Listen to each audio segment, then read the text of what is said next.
I am here live with Rod Rosales, owner of SIZERUN Supply. My first guest on the Always in Style podcast. Rod, thanks for coming in.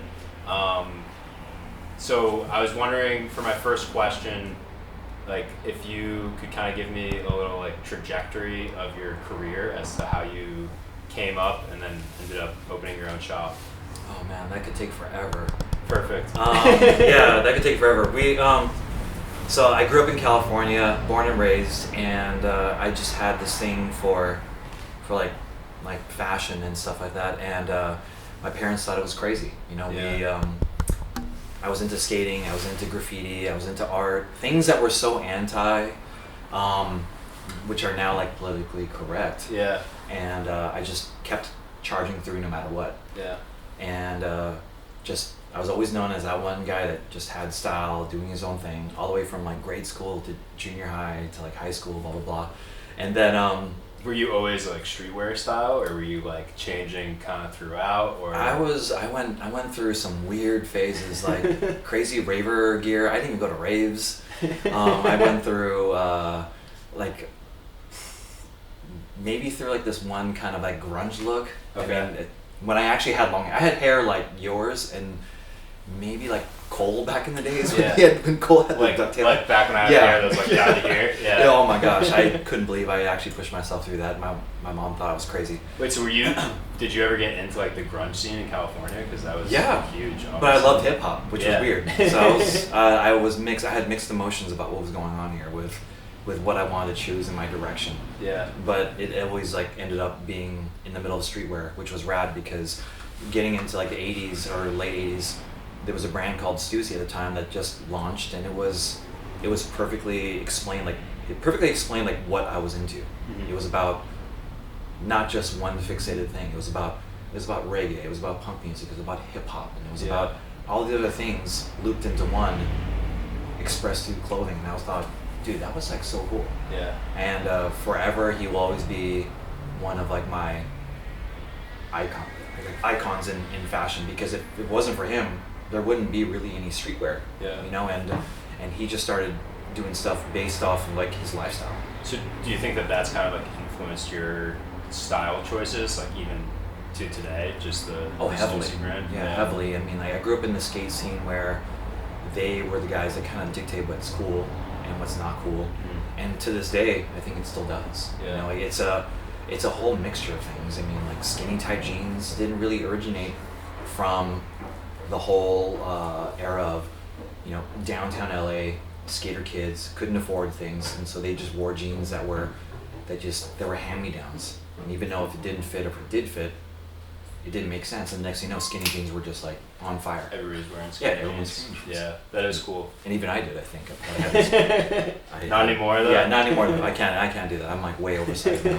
I told my wife I wouldn't go back into like the whole baggy scene, but here I am like wearing things that she was going, Rod, you do realize you're not 18 anymore. I said, yes, but I'm just comfortable. As long as I'm comfortable. Yeah. So you were in California throughout like a crazy time, I feel like, for fashion, specifically street wear, where like the 90s, like late 80s, 90s, kind of where like streetwear started, especially somewhere for like LA. So you're in the middle of all that. Absolutely. So how do you go from like just being a fan of it to like actually starting to make it? Being a fan was like, oh my gosh, I just wanted to do my own clothing line, but we weren't thinking about it at the time. We were just kind of doing our own things, and then it didn't happen until I started like, you know, working for my friend's shop out in Orange County, and he was one of the shops where he housed some of like the best brands in streetwear, and I thought, wow, I'm actually working here. That's cool. Yeah. And then next thing you know, we would get people in the industry coming to the shop because of just what it was. And then after a while, this guy would come in, we would hang out, we'd talk about product for a while, and next thing you know, he's like, hey, you know, like you're just dumping a bunch of stuff, like, you know, where are you from? And he's like, all right, well, I'm from this big athletic brand, you know, so-and-so. And I said, can't say that. I was like in trouble. And then, and then next thing he's like, what do you think about maybe taking a tour? And I said, you know what? Sure, why not? And I thought he was just giving me a tour, but he was literally giving me a type of, how do you say, he was kind of screening me, like, interviewing me. Yeah. And so it was and kind of... You didn't even know it? I didn't even know it, but the weirdest part was that I actually brought my wife with me. And then she's like, what am I doing on this? Did you realize that, you know, he was pretty much like walking you in and doing this? So how old were you then? Like mid-20s or like early 20s? I had to be like 28. Okay. Yeah, I mean 29. And before anything that, I was like working on like specialty boutiques because I just wanted to learn about product, what's happening in the market. And then, so yeah, we're here, we're thinking about like 28, 29. And I'm going, yeah, cool, like let's just do this. And then 6 months later, after I committed to another year with this other brand, I got a phone call literally the same day or an email saying, okay, they want to bring you on, what are you offering? Wow. Or what's your pitch? What do you want to get paid? And I'm going, what? You want to know how much I'm getting paid? And so I put some stupid number on. I was like, yeah, let's just go for it and just see what happens. And they said, they accepted that? No way. So yeah, and so I started off my first year as a product coordinator. So were you kind of just like, oh, no way they accept this? No, not at all. I wouldn't have imagined like they would have accepted That's that. awesome. And then I said, okay, well, I better come with my A game, or I'm just gonna say thank you and just go back to what I was doing before. Yeah. Because before that, I was working at a shop. I was working with the company that I worked for, and then on the weekends, I was working at a farmer's market selling honey.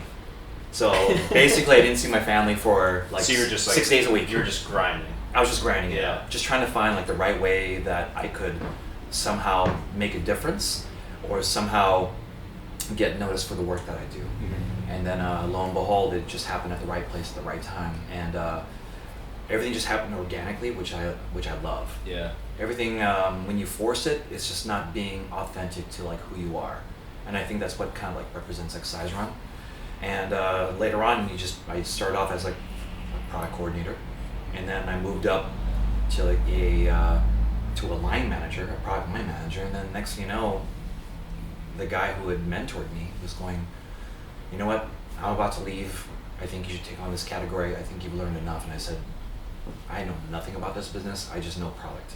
He said, don't worry, you'll have a team to support you and things like that. Wow. And then the first year was kind of rough, or the first season was kind of rough, but then the second one kind of put me on the map because everything that I did for this particular direction infiltrated and sparked like a whole new look on what I was doing in the industry, to where it reached to the big tops, and they said, you got to come down here, you got to listen to this guy's pitch, you got to see his product, and like, let me know what you think. So where was that, or can you not say? It's I can't say. Okay, that's fine. But I promise you. Okay, Yeah. Cool. But I promise you, anything that you've seen between 2009 to 2012, I probably created for those kind of brands and have been iconic to that world. The big dogs. The big dogs. Yeah, the big dogs. Yeah. So then you're doing that at like basically the top of the game, like in the fashion industry. You're at the top, and then you decide to move to Brookline and open up your own store. So what was your, like, what made you be like, all right, I'm just gonna do it on my own? Yeah, family was really important for me, as always. So family comes first, as they always say. And so, you know, we moved to Boston, and about 5 years ago, and we were just like, hanging out, and you know, I was like helping out a few other brands, like or shops within this area. Yeah. And I just thought, you know what, I just want to do something for myself. We had a family emergency that, you know, that ended quickly, and I was just thinking, life's too short, you know, and I've accomplished so much like within that world in a very short time. Like, why not do something for myself already, you know? And then that I know if something happened towards the end or whatever happens, I know that I did something for myself and I was happy with that and fully content. So the shop somehow created randomly through just me driving by here and thinking, wow, I love that spot. There's something about it. This is it. Yeah, and I had so much pushback because like this is such like a busy corner to hang out at that people won't. With tons of traffic though.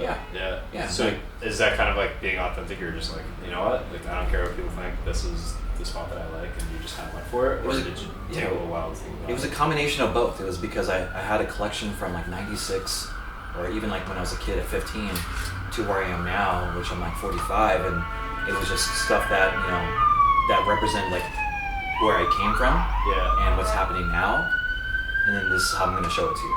And I had, you know, we were only supposed to be here for a year, And here we are in our 4th year as of like maybe 3 weeks ago. And I'm thinking to myself, wow, how much longer am I going to go? Yeah. And so it's been great. A great experience. And I couldn't be more happier with like the career I chose. Yeah. Something I love about the shop is that, so we came in to your shop like almost like maybe a little over a year after you'd opened up, and a friend introduced us to you and was like, oh, like, hey, can you talk to these kids? Like, they just started their own clothing company. You're like, oh yeah, like you didn't care at all. You were just like, I'm gonna give these kids any wisdom that I can share. And they were like, oh, I'd love to have you in the shop. And to us, we were like, whoa, like I think maybe we were in like 1 or 2 stores at that point, and you gave us that opportunity. And that's something I love, is that you give a lot of like people starting up opportunity to do their thing. And I mean, we're obviously super thankful for that. But do you make a point of being like, because you have like Nike here, you have Supreme, you have these top brands, but you also have kids who are just like up and coming. Do you make a point of it to kind of collect both in the store? Yeah, absolutely. I'm always interested in like what the youth is happening, like what's happening, because the youth dictates what's cool and what isn't cool. Yeah. But as long as there's a story behind it and a meaning, then no brainer. Yeah. But if there's something I work in, I'll try to help them curate and consult and like kind of say, hey, this is great, but what are your thoughts on this? Like, why did you do that? Yeah. I'll help them build a story so that it feels more authentic versus like, oh, I just thought it was cool and just put on a t-shirt. You know, I'm like, nah, it's not gonna work here. Like, I'm all about being inclusive and like what's happening in the market. For me, it was, you know, I grew up in California, and I would spend summers with my dad in this one summer, and I would just go to this one skate shop, and I had a crappy board. I didn't know what fashion was about. I didn't know what street style was about, and just hanging out with them, they accepted me for who I was, and it kind of molded me into like what I wanted to do. And so we're just hanging out, and next thing you know, like I'm getting a t-shirt, I'm getting, you know, like stickers, boards, because I'm just folding it. I'm down for the shop because like I loved everything about it. Yeah. And they didn't know who I was. They didn't know where I was coming from. They didn't realize that I was taking like an hour drive with my dad every morning from the Valley to Santa Monica just to hang out and skate. Yeah. And the progression that I learned from like that time period changed everything when I became, you know, in like 8th grade. You know, so 7th grade. How close was like because the time that you grew up in California on the skate scene, one of the biggest movies the past couple of years, I think, is mid-90s. Yeah. Like, how accurate is that movie to like what was going on with skating and fashion? How long you been friends with those guys? A couple months. They're really cool. Very, very accurate. Very, very accurate. And I'm not gonna lie, I haven't seen that movie yet, but just by a few clips. Oh, you gotta watch it. It's a great explanation of like what it was like to be in the 90s, because everything that's happening now definitely sparked like inspiration, are icons to the fashion world, to the streetwear world, and what things happen in the days. Like it's huge. Huge inspiration. Because basically the movie is like you were saying, like just people who wanted to hang out together, skate together, like make clothes, and like that's cool that you basically lived like that lifestyle. Yeah, because even in the mid-90s, it was still like people hated skaters because they were destroying property and things like that. But because there wasn't many areas to skate, you would develop a community that always will get your back no matter what. You hang out no matter what. If you don't see them for a week or two, it's just like an old friend that you see, and you're hanging out and like skating and doing these things, and it's just like as if nothing ever happened. You're smoothing things out, and you're cruising along. Yeah. So have you tried to kind of like integrate that into the shop, that same kind of like communal feel, and like just a place where people can come and hang out? Absolutely. You know, like this perfect explanation was when I first opened. It was the weekend we had Playboi Carti visiting, and I didn't know who he was. And these guys came in, and he had a brand. He said, "Hey, you know, like, my name's Jeff. I have a brand called Farewell, and what do you think about maybe taking a look at some stuff, or maybe carrying it?" I was like, "Yeah, cool." He's like, "Well, you haven't seen anything." I said, "No, but I'm down." And it was just kind of like my way of saying. So you had no idea at that point that he was Playboi Carti? You were just like, oh, Playboi Carti. Yeah, we had Playboi Carti, and we had like a bunch of people coming in here. We're thinking, all right, there's like some crazy people in here. What's going on? And then I had this one guy come in. He's because I asked me about a brand. I said, yeah, let's bring it through. Let's see what's up. And then next thing you know, it's Playboi Carti. And next thing you know, it's Playboi Carti, along with like Swish God, and like Ian Connor was here, and then just people that are super relevant now that weren't even recognized like 4 years ago because they just like love hanging out here. Yeah, that's awesome. Yeah. So kind of like sticking with the communal vibe that you've curated here, one of the things that I think is awesome that you've been able to do is do a ton for the community. Yeah. So I was wondering if you could kind of tell everybody a little bit about your soccer team that you were basically the owner of this summer. I'll let you just explain it. I can't even. I won't do it justice. So there's this kid. There's a school up the street. It's a Beaver Country Day school, and this kid Ben shops here like all the time. Not recently because now he goes to Tulane, but every time he's here, he says, "I notice if you're into soccer, your kids play things like that." He's like, "We're developing this thing called the DFL, where we have friends from all over, like this Massachusetts area or Boston area. When we can do something in the summer, we can do something in winter. It's like, would you be down to like sponsor my team?" And I said, "Yeah, absolutely." He's like, "Really?" I'm like, "What?" He's like, "What's it gonna cost me?" He's all, "Nothing." Well, okay, cool. Like, nothing is cool. I'll do that. And so they ordered the jerseys, and I was kind of like, "Oh man, you should just let me do the jerseys." But overall, like, they were in high demand. It was crazy because when people realized I was sponsoring this team, they posted saying, "Thank you, SIZERUN, for doing this and doing that." It said SIZERUN on the jersey. It said SIZERUN on the main jersey with like names and all that kind of stuff. And then I remember teams were actually bidding to say, "I will give you an extra 100 or 200 so that we can get those jerseys." But he's like, no. Rod is like my friend. My team gets the SIZERUN jerseys. And so it became like, now I'm starting to get like a bunch of offers, which is great because I love kids. I love the community and everything that happens around here. Yeah. From working with, like the local schools and like, DJing and providing whatever I can to do, for the Brookline Food Bank Education Fund and just donating services is great. Yeah, great like that. Yeah, that's awesome. So what other projects have you done like for the community? Like, I know you've been able to work with Jaylen Brown. Yeah. I know obviously Jaylen does a lot for the community. Yeah, absolutely. So would you be able to just talk a little bit about like what? Oh yeah, sure. I mean, you've been working on with Jaylen. It's weird because I met. Word of the store drew Celtics superstar Jaylen Brown, who has his own clothing line, Juice. I messaged him and said, "Hey, like, what are the chances of me maybe stocking a few pieces?" And he's like, "Well, how about this? Why don't we just do a pop-up shop?" And I was going, "Are you serious?" Because I met Jaylen almost about a year and a half ago, and it was like in the summer. And there was a guy shopping here who is an NBA player as well, and he had bought something and met him at Barney's, of all places. And he said, "Hey, I love that jacket." It's like, "Where'd you get it?" He's like, "Oh yeah, there's this shop in Brookline called SIZERUN. You should check it out. They have like so much stuff." It's like, cool. I get this random phone call from somebody saying, "Jaylen Brown's on his way." And I said, "At the Celtics?" "Yeah." He's like, "We're leaving Barney's right now, so he'll be there in about 15 minutes. I said, "All right." Crazy. I called my wife. I called my wife and said, "Bring the boys here." I called one of my friends to say, "Hey, do you mind? I know you're a fan." Plus, he had my son because they were playing in a soccer tournament. So I thought maybe just not hang out here. So he pulls up. My kids are here and they're knocking the ball around. And then next thing you know, he just jumps in and starts playing with them. That's awesome. And then to a point where I got freaked out because Jacob, my youngest, just decides to like strike it really hard and see if he can nutmeg him.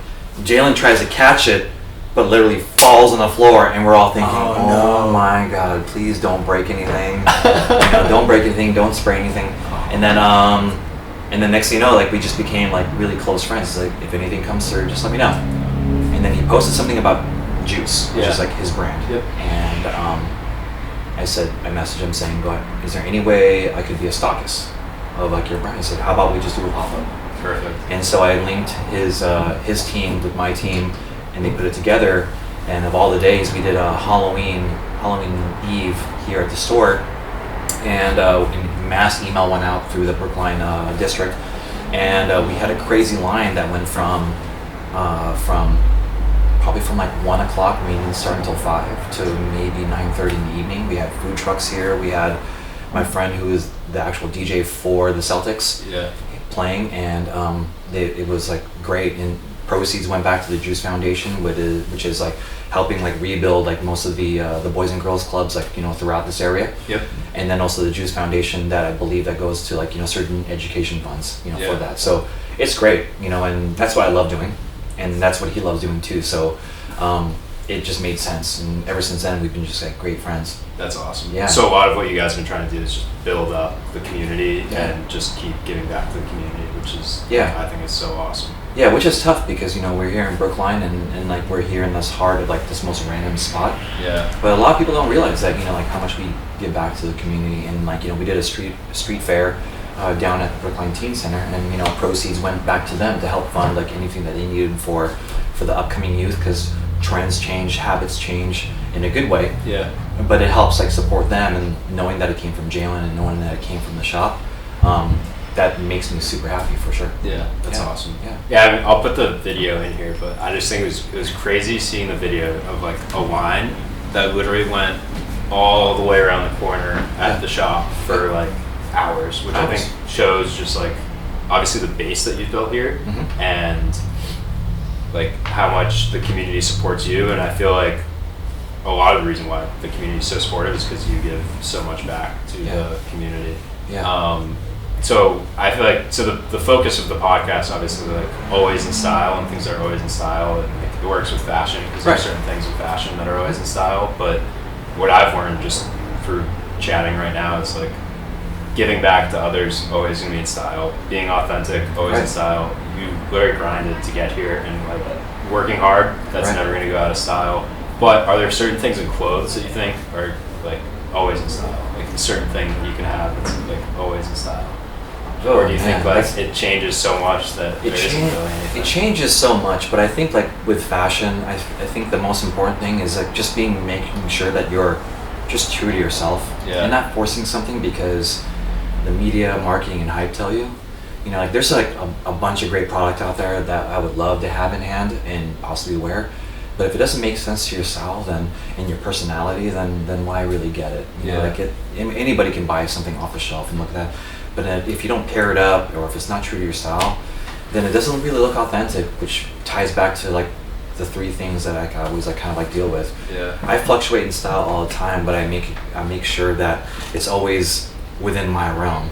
Yeah, I'm wearing like big ass pants that I shouldn't have worn like a long time ago. I'm wearing extra large when I shouldn't, but I'm just comfortable in that world. Yeah. And I do make fun of my outfits sometimes, but then some of my friends are going, it's just the way you wear it. It's about the science about it. And as long as you're comfortable with your personality and how it reflects to everybody else, then that's cool. Yeah, that's awesome. It's funny, I was just talking to our camera guy Jim's to me on the way over here, and I was like, sometimes I just look myself in the mirror in the morning, I'm like, this outfit's so dumb, but I'm just like, whatever. Like, I'm comfortable in it. Whatever. As long as you're comfortable. Yeah. That's all it comes down to. Like, don't let anybody really dictate, like, what you know is cool. Yeah. Like, if you're comfortable with that, then it's okay. Yeah. That's what I think is cool. Is like, I'd rather be a trend setter than like hop on the trends, because if you're setting the trends, then other people are gonna follow. But if you're hopping on trends, then like you're not gonna be able to keep up. You can keep up with your own style. Yeah, there's trends and stuff like that, but I also think that you can get that trend, but then you just make it your own way. Yeah. And it's okay. Like I normally wouldn't wear a ring like this, but I put it on my thumb and it's low key, and I don't have all this crazy stuff. But those are the little touches and things that you could always like add to your attire. That as long as it reflects your personality, then that's cool. Yeah. Awesome. Yeah. So before kind of we wrap things up, I just kind of wanted to hint a little bit that we are planning doing a pop-up very soon. Together, Twain and SIZERUN. That is going to be a charity collab. SIZERUN, Twain, and a charity in 2020. So just stay tuned for 2020. And do you have anything